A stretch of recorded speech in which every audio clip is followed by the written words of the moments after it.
Solang valley. আমরা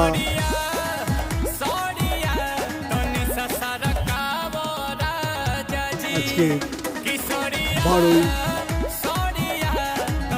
March আমরা সোলাং ভ্যালিতে এসেছি আমাদের ট্যুরিস্টদের নিয়ে। দেখুন কি সুন্দর মনোরম দৃশ্য।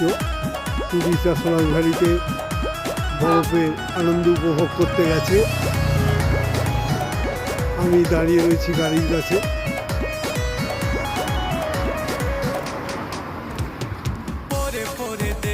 जवानी तारा से आग में समय खाती पानी बहा